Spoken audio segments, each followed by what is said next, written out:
Assalamualaikum warahmatullahi wabarakatuh. Salam sejahtera bagi kita semua. Semoga kita selalu sehat dan selalu semangat dalam mengikuti pembelajaran.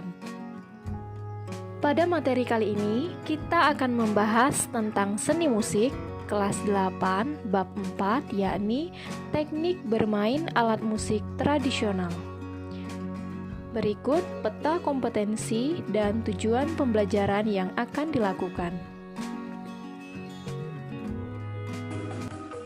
Di kelas 7, kita sudah belajar tentang musik ensemble. Apakah kalian masih ingat apa itu musik ensemble? Musik ensemble merupakan perpaduan dari beberapa alat musik yang membentuk orkestra atau kelompok musisi yang memainkan alat musik bersama.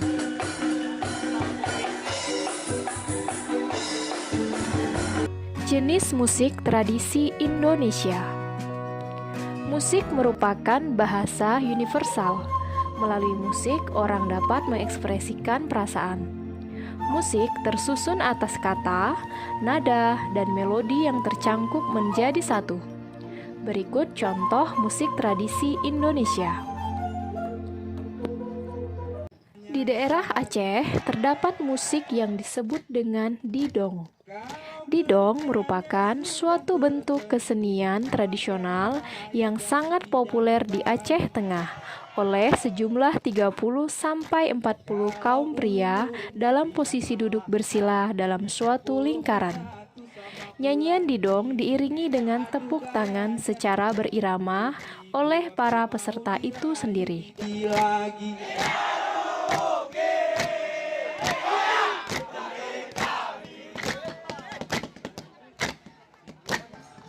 Wayang cokek. Wayang cokek merupakan salah satu bentuk pertunjukan musik tradisional di daerah Jakarta atau Betawi.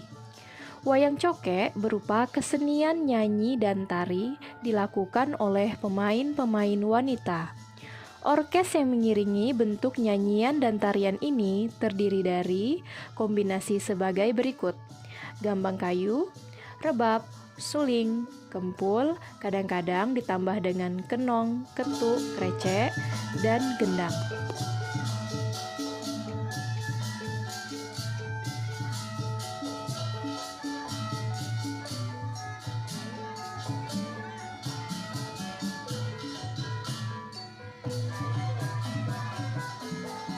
Teknik memainkan alat musik. Instrumen musik tradisional sangat banyak macamnya, berdasarkan sumber bunyi, berdasarkan cara memainkannya, dan berdasarkan bentuknya. Berdasarkan sumber bunyinya, jenis alat musik tradisional terdiri dari idiofon, aerofon, kordofon, membranofon, dan elektrofon.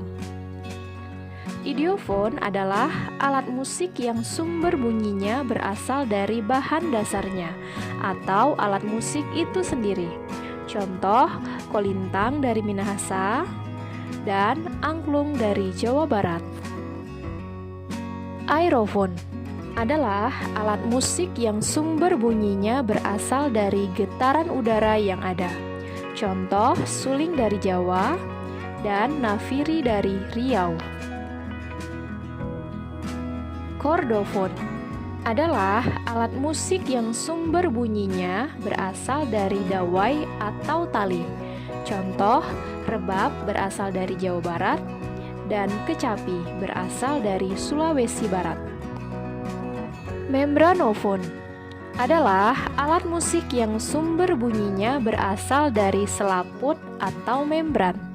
Contoh, gendang dari Jawa dan tifa dari Papua. Elektrofon yaitu alat musik yang sumber bunyinya dari listrik. Contoh, keyboard dan gitar listrik. Alat musik berdasarkan cara memainkannya. Terdiri dari alat musik dipukul, contoh saron dan kentongan. Alat musik dipetik, contoh kecapi dan sasando. Alat musik ditiup, contoh suling dan tahuri. Alat musik digoyangkan atau digetarkan, contoh angklung dan marakas.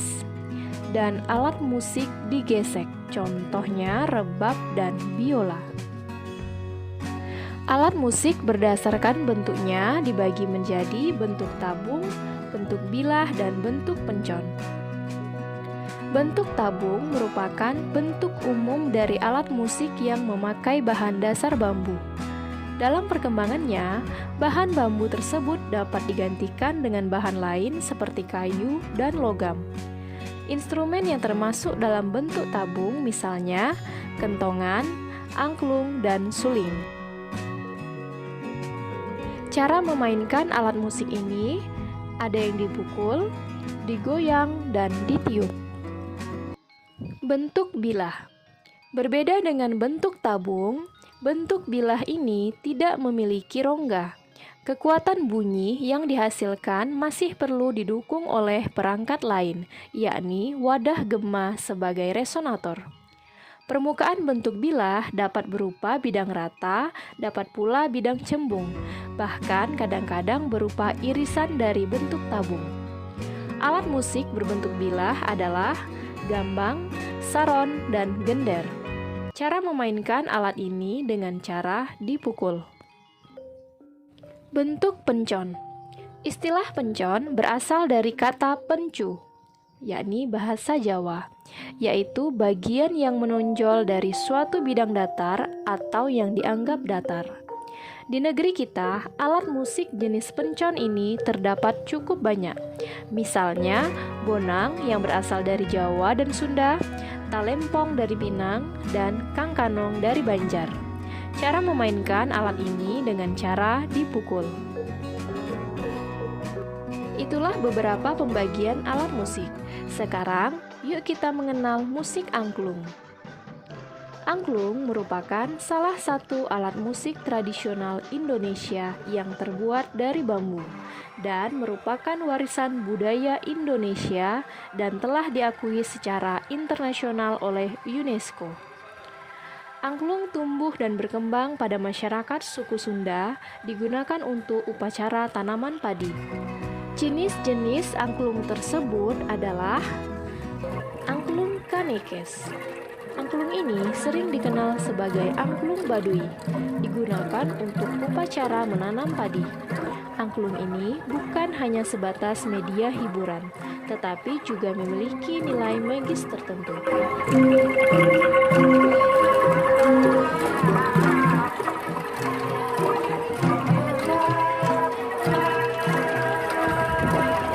Angklung gubrak. Angklung ini berasal dari Kampung Cipiding, Kecamatan Cigudeg. Juga digunakan untuk menghormati Dewi Padi.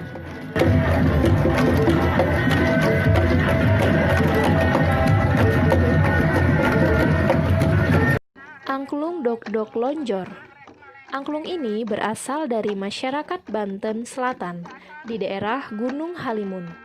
Digunakan pada upacara serentahun menghormati Dewi Padi karena panen berlimpah.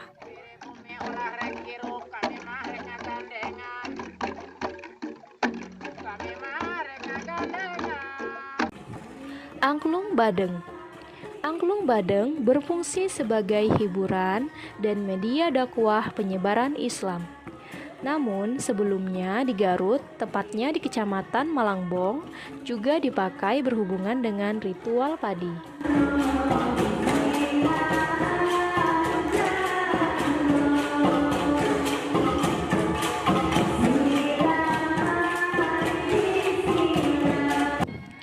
Angklung buncis. Angklung buncis dipakai sebagai media hiburan. Namun, awalnya juga dipakai pada acara ritual pertanian yang juga berhubungan dengan tanaman padi.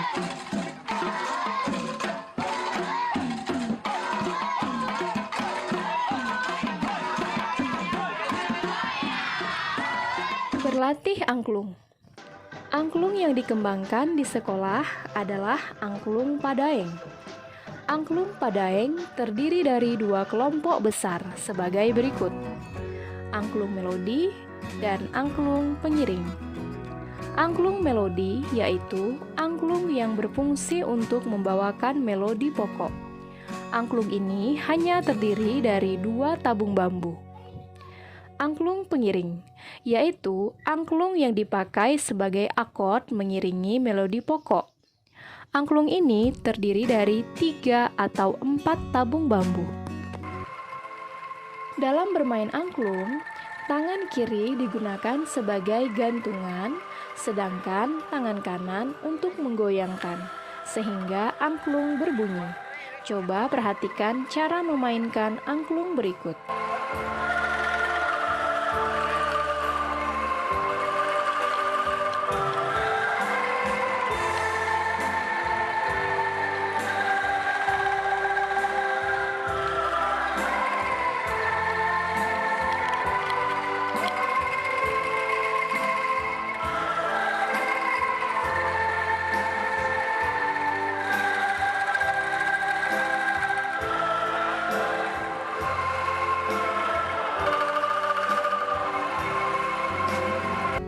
Baiklah anak-anak, untuk mengukur hasil pembelajaran hari ini, silakan kalian isi kolom berikut. Cukup sampai di sini dulu materi kita kali ini. Semoga bermanfaat. Terima kasih dan sampai jumpa pada video pembelajaran selanjutnya. Wassalamualaikum warahmatullahi wabarakatuh.